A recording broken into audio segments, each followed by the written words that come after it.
Hello and welcome to episode 4 of the EyeTest FC. Salah slots United. Cheers.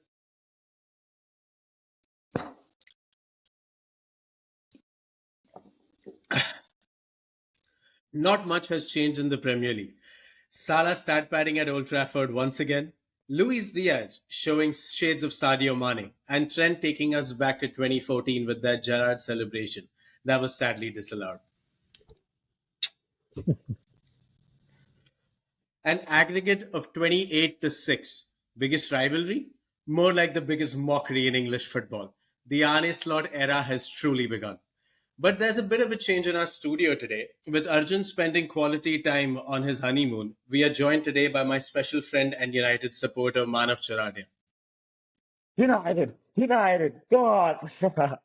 But that's my only spirit here. I was crying, I think, the whole weekend. So many mistakes. Liverpool could have scored like 5 or 6 if not for Martinez and Delit's, quick responses. Because Casemiro shambles. Bruno not tracking back, Maino not tracking back, Rashford as always just jogging. The best VIP seats in the whole world belongs to Rashford. He watches the whole game in such real action. I wish I could be there because he does nothing. He just jogs. He's like those old 80-year-old aunties always just casually jogging. That's what Rashford is. Jogs back, jogs front, jogs back. That's it. I think he's on like a cardio mission that I want to achieve that many calories a game, look good, because there's a rapper's party coming up. But that's pretty much it.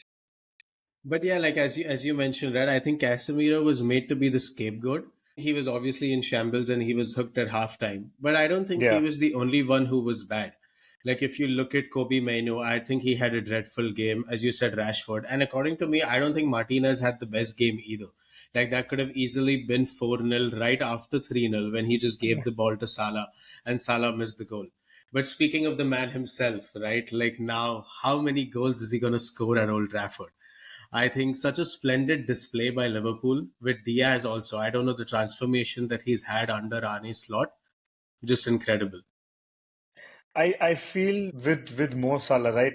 Even with Diaz, they play with much more. It looks even if the tactics is there, not there of Arne Slot, who knows? But even carrying forward from Klopp, right? They play with the fluidity. You as a football fan or as you as a Liverpool fan, right? When there is ball at Salah's feet, when there's ball at Diaz's feet, something can happen. You're never in doubt that this attack is waste. Like if they're attacking, you will never go for a pee break, right? Or you will never go to refill your drink because you know something is about to happen. May to convert into a goal, may not, but to a footballer's eyes, you always know either of the flanks something is going to happen, which is good to watch, right? And after such a splendid attacking display that's getting so much praise, the player that actually caught my eye was Alison Becker. And it's just so normalized for him to make such saves now that we don't even praise him anymore. But yeah, Yeah, like you could see the key positioning difference. You compare it to Salah's first touch goal, Onana was nowhere near, even though he had clear vision. These little details show you the class of Allison and I would say they still adjusting somehow after one season Onana. So it just the United team is always all over the place. Nobody really knows what to do. yeah, I think the game was won in the midfield. Shoppers-Lie and McAllister and Gravenberch as well. McAllister also out muscling Menu for the third goal, and I think that was the difference. But moving Yeah. on to a midfielder on another top Premier League team, what do you feel about the Declan Rice red card? No chance. How is that a red card? Arteta was fuming. Arteta could have made this a boxing match if he had gloves on. He was fuming when Declan Rice got red. It's not a red, no chance.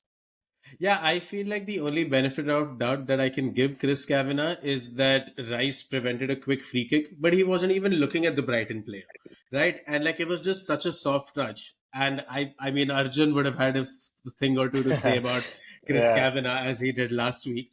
But yeah, I feel like that definitely wasn't a red.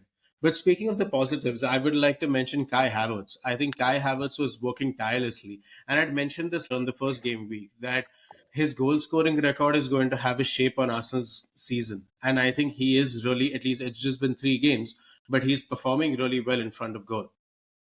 I feel Arsenal since when Mikel Arteta just took over, right? They used to be sixth, seventh. He has always played that central role as a pivot that can slide in those spaces, right?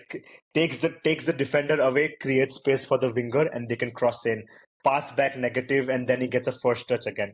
Sort of like a Muller. How a Muller will just drop Yeah. down, pass it quick back, and maybe stay back because the wingers are in the attack, but then be ready at the far post, be ready at the box. He just knows where to be because he's playing so well, connecting with the wingers. So I think he's going to have a good season. For sure. And then coming to the purest striker of strikers, Erling Haaland with yet another hat trick. What's going on there? I feel the City system is doing so well. Yeah, he did well at Dortmund, but the City system just does him really good. And he's the top man. He's scoring left, right, and center. For sure. So, what else happened in the Premier League this week? Sandro Tonali returning to football after his infamous betting scandal as they beat Spurs 2-1.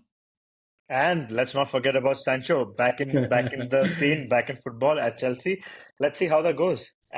And the team I'm excited about, right? Ipswich had a hard run, but really looking forward to him. They have a good passion, so excited for them as well.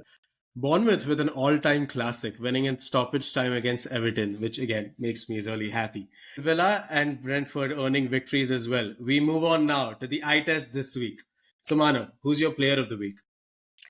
It has to be Haaland, the best striker City has. Call me sore. I'm not being whatever it is. Haaland, it is. Mo Salah got easy run, but Haaland is clinical over lucky chances, right? What do you mean he got an easy run? He literally beat Man United.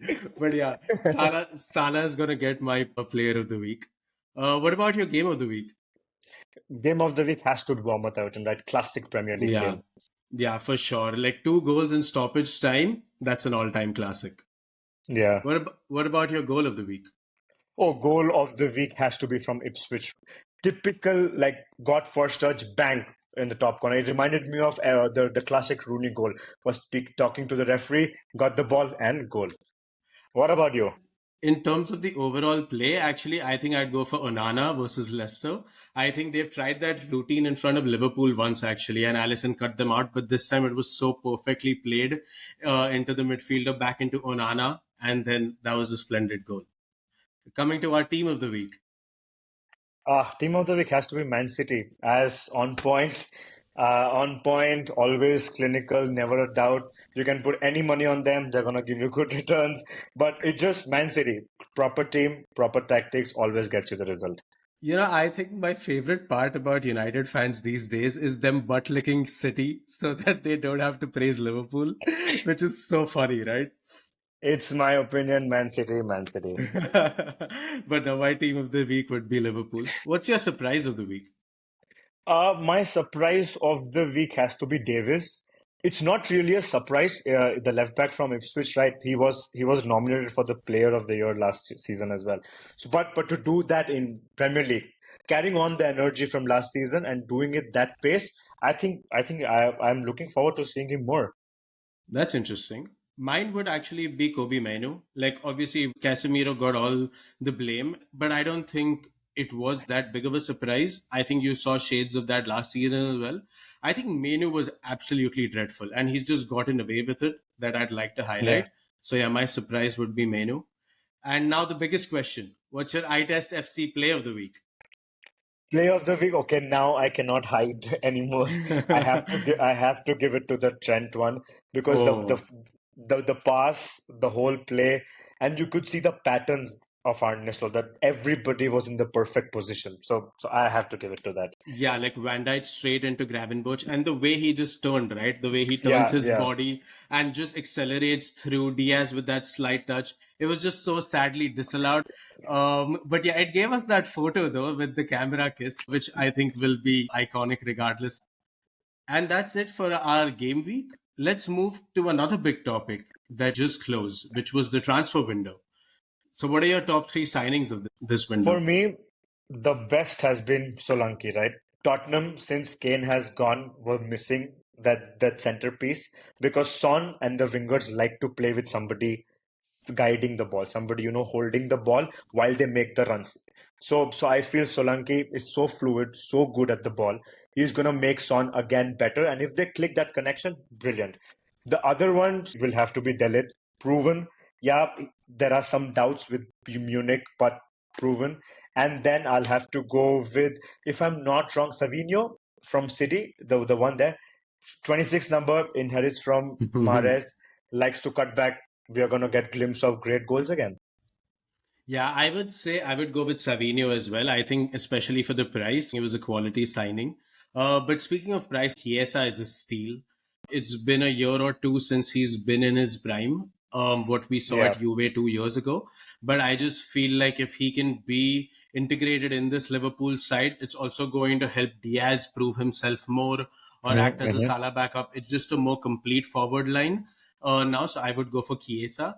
And then my third one would actually be Tobido for West Ham. It's a brilliant loan because he was a very, very high rated centre back. And to come into that West Ham side, I think he's going to fix up a lot of the holes.